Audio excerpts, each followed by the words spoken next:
ഗർഭം ധരിച്ച് പാപത്തെ പ്രസവിക്കും എന്ന് പറയുന്നത് എത്രയോ ശരിയാണ്. അതെ, അത് തന്നെയാണ് എന്റെ കഥയിലും സംഭവിക്കുന്നത്. വിശുദ്ധ ഗ്രന്ഥത്തിലെ ദാനിയേലിന്റെ പുസ്തകത്തിൽ നിന്നെടുത്ത ഒരു സംഭവ കഥയുടെ പുനരാവിഷ്കരണമാണ് ഞാൻ ഇന്ന് അവതരിപ്പിക്കുന്ന കഥ. സൂസന്ന.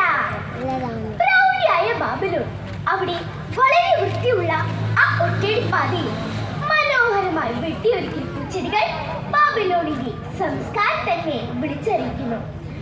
ആ ഒറ്റയടിപ്പാതയിലൂടെ അതാ രണ്ടുപേർ തിടുക്കത്തിൽ നടന്നു വരുന്നു.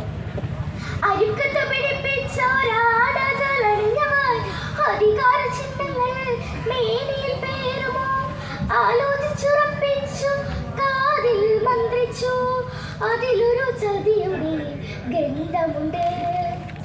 ബാബിലോണിന്റെ പ്രകൃതി രമണീയത ആസ്വദിക്കാൻ തീരെ താല്പര്യമില്ലാത്ത മട്ടിൽ വളരെ ഗൗരവമുള്ള ആലോചനയിൽ മുഴുകിയ രണ്ടുപേർ മനോഹരമായ അവരുടെ വസ്ത്രധാരണം അവരുടെ സ്ഥാനമാനങ്ങളെ സൂചിപ്പിക്കുന്നു. അവർ നടന്ന് സൂസന്നയുടെ കൊട്ടാരത്തിലെത്തി. സൂസന്നെ കുറിച്ച് പറഞ്ഞാൽ കളങ്കം വെടിഞ്ഞുള്ള മനമാനവൾക്ക്, നാദനീ വാഴ്ത്തിടും ഹൃത്താണവൾക്ക്, കാരുണ്യം തുളുമ്പിടും മുഖമാണവൾക്ക്, കണ്ടിടാം ദൈവത്തിൽ ചൈതന്യം കണ്ണിൽ. ആരെ കണ്ടാലും അവളെ നോക്കിപ്പോവും. അത് അവളുടെ കുറ്റമല്ല. കതിർക്കുല വിളഞ്ഞുള്ള ഗോതമ്പിന്റെ നിറമാണ് വിളക്ക്. പനങ്കുല പോൽ കറുത്ത കാർകൂന്തൽ, ദേവദാരി പൂത്ത പോലെ, ഷാരൂണിലെ പൂ പോലെ അത്ര മനോഹരിയാണവൾ. അവളുടെ പ്രാർത്ഥനയുടെ ഫലമായി ദൈവം അവൾക്ക് നൽകിയ സമ്മാനമാണ് ഭർത്താവായ യുവാക്കി. വളരെ ശാന്തനും സൗമ്യനും ദൈവഭക്തനുമാണ് അദ്ദേഹം. ശാന്തമായി നീങ്ങുന്ന സൂസന്നയുടെയും യുവാക്കിമിന്റെയും കുടുംബജീവിതം ആരെയും അസൂയപ്പെടുന്നതായിരുന്നു. ദൈവം നൽകിയ മക്കളോടൊരുമിച്ച് നിരന്തരം ദൈവത്തെ പാടിപ്പുകഴ്ത്തുന്ന സ്നേഹത്തോടെയുള്ള അവരുടെ കുടുംബജീവിതം ദൈവത്തിനു മുമ്പിൽ പ്രീതികരമായിരുന്നു. ഈ ഇടയ്ക്കാണ് യുവാക്കിമിനെ സന്ദർശിക്കാൻ ആ ശ്രേഷ്ഠന്മാർ എത്തിയത്. ജനങ്ങളാൽ തെരഞ്ഞെടുക്കപ്പെട്ടവർ. അധികാരം കയ്യിൽ വന്നാൽ പിന്നെ അവർക്ക് എന്തുമാകാവുന്ന ചിന്തയാണല്ലോ ഈ അധികാരികളെ ദുഷിപ്പിക്കുന്നത്. അധികാരം കയ്യിൽ വന്നാൽ പിന്നെ അവർ എന്തും ചെയ്യും. വിളിക്കുന്നു, വളയ്ക്കുന്നു, വളഞ്ഞവ ഒടിക്കുന്നു, വിളവെള്ളം വീണി തന്നെ പൊളിക്കുന്നു കളിത്തട്ടിൽ, കിളികളെ പഴിചാരി കളവുകൾ നടത്തുന്നു, വിളിച്ചതു പറയാതെ സഹിക്കുന്നു ഭരണീയർ. യുവാക്കിയവരെ സന്ദർശിക്കാൻ എത്തുമ്പോഴൊക്കെ ആദ്യ മര്യാദയോടെ തങ്ങളെ സ്വീകരിച്ചിരുന്ന ആ കുടുംബനെ അവർ അടിമുടി ശ്രദ്ധിച്ചു പോന്നു. മൂടുപടം മറിച്ചിരുന്ന അവളുടെ മുഖലാവണ്യം കാണുവാൻ സാധിച്ചില്ലെങ്കിലും അവൾ സൗന്ദര്യത്തിന്റെ നിറകുടമാണെന്ന് അവർക്ക് മനസ്സിലായി. അവളുടെ ഉള്ളിൽ അവൾക്ക് വേണ്ടിയുള്ള അഭിലാഷം ചെറുതുടർത്തി. നാളുകൾ കടന്നുപോയി. ഒരു ദിവസം ഉച്ചയ്ക്ക് അവർ രണ്ടുപേരും ഭക്ഷണം കഴിച്ച് വീട്ടിലേക്ക് മടങ്ങാനുള്ള മട്ടിൽ യുവാക്കിമിന്റെ വീട്ടിൽ നിന്നിറങ്ങി. പക്ഷേ അവരുടെ മനസ്സിലെ ആഗ്രഹം അവരെ വീണ്ടും യുവാക്കിമിന്റെ വീട്ടിലേക്ക് നയിച്ചു. വഴിമറി അവർ രണ്ടുപേരും കണ്ടുമുട്ടിയപ്പോൾ സത്യം തുറന്നു പറയുവാൻ നിർബന്ധിതരായി. എന്ത്, നമ്മുടെ രണ്ടുപേരുടെ മനസ്സിന് കടിഞ്ഞാൽ ആ പെണ്ണിന്റെ കയ്യിലാണെന്നോ? അവൾക്ക് നമ്മളുടെ മകളുടെ പ്രായമേ ഉള്ളുവെങ്കിലും അവളെ സ്വന്തം മകൾ എന്തൊരാഗ്രഹം. നമ്മുടെ രണ്ടുപേരുടെ മനസ്സിൽ ഒരേ വഴിക്കായതിനാൽ നമ്മൾ ഒരുമിച്ചിരുന്നാൽ കാര്യം നടക്കും. അങ്ങനെ അപരിചിതയായ ഇസ്രായേൽ പുത്രിയെ അപമാനിക്കുവാനുള്ള സമയം അവർ തീരുമാനിച്ചുറപ്പിച്ചു. നീതിയും ന്യായവും നടപ്പിലാക്കേണ്ടവർ നീതിയില്ലാത്ത ആ ചിന്തയിലേക്ക് തിരിഞ്ഞു. അവർ തക്കം കാത്തിരിക്കവേ പതിവനുസരിച്ച് സൂസന്ന തോഴിമാരോടൊപ്പം ഉദ്യാനത്തിലെത്തി. ഉദ്യാനവാതിൽ അടിച്ചേക്കൂ, എനിക്ക് കുടിക്കുവാനുള്ള എണ്ണയും ലേബനവും കൊണ്ടുവരൂ.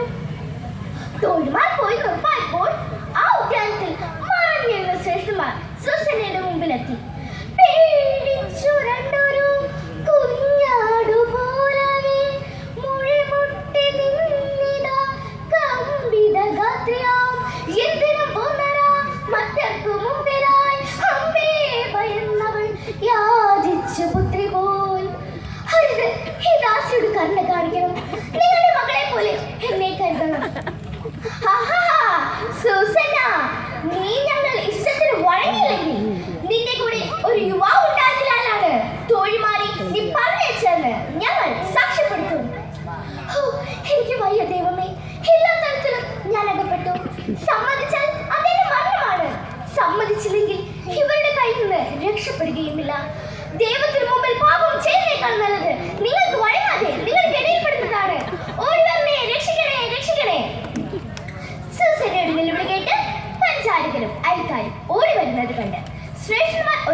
ഓടിച്ചെന്ന് ഉദ്യാനവാതിൽ തുറന്നു. അവൾ സൂസനയ്ക്കെതിരെ ഉച്ചത്തിൽ അട്ടഹസിച്ചു. വഞ്ചകിയാണ് ഇവൾ, അതെ ഇവൾ വഞ്ചകിയാണ്.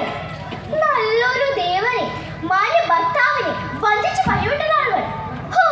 ജനമധ്യത്തിൽ ആദരണീയനായ യുവാക്കളുടെ ഭാര്യ ഇത്തരത്തിലുള്ളവളാണെന്ന് ആരറിഞ്ഞു? ഞങ്ങളെ ഉദ്യാനത്തിൽ നടക്കുമ്പോൾ ഇവൾ തോഴിമാർ പറഞ്ഞ് ഉദ്യാനവാതിൽ അടിച്ചു. എന്തിനാന്നറിയാമോ? ഇവളുടെ കാമുകനെ ഇവിടെ ഒളിപ്പിച്ചിരുന്നു. എങ്കിലും ഞങ്ങളെക്കാൾ ശക്തനായ ആ യുവാവിനെ കയ്യോടി പിടികൂടാൻ ഞങ്ങളെ കൊണ്ട് സാധിച്ചില്ല. ഇത് കേട്ട് ജനം മൂക്കത്ത് വിരൽ വെച്ചു. അവരെ ചിലർ പറഞ്ഞു, മിന്നുന്നതെല്ലാം പൊന്നാവുകയില്ലെന്ന് പണ്ടേ പറയുന്നത് എത്രയോ വാസ്തവം. തന്റെ പ്രിയപ്പെട്ട ഭാര്യയെ രക്ഷിക്കുവാൻ യുവാക്യുവിന് മുമ്പിൽ ഒരു വഴിയും തെളിഞ്ഞില്ല. പിറ്റേന്ന് പ്രഭാതം കൊട്ടാരത്തിൽ ജനം ഒരുമിച്ച് കൂടി. ഇസ്രായേലിന്റെ നിയമപ്രകാരം വ്യഭിചാരിണി വധശിക്ഷയ്ക്ക് അർഹയാണ്. ശ്രേഷ്ഠന്മാർ സൂസനയുടെ തലയിൽ കൈവച്ച് അവർക്കെതിരെ കള്ളസാക്ഷ്യം നൽകി. സൂസന മരണത്തിന് വിധിക്കപ്പെട്ടു, കൊലക്കളത്തിൽ നയിക്കപ്പെട്ടു. ജനം ദാനിയേലിന്റെ വാക്കുകൾ കേട്ടു. പൊതുജന സ്വഭാവം എങ്ങനെയാണല്ലോ, അല്പം ശ്രേഷ്ഠനെന്നോ മാന്യനെന്നോ തോന്നുന്നവൻ എന്തു പറഞ്ഞാലും ജനം അപ്പാട് വിശ്വസിക്കും. അങ്ങനെ കൊലക്കളത്തിൽ നയിക്കപ്പെട്ട സൂസനയെ വീണ്ടും വിചാരണ സ്ഥലത്തേക്ക് കൊണ്ടുവന്നു.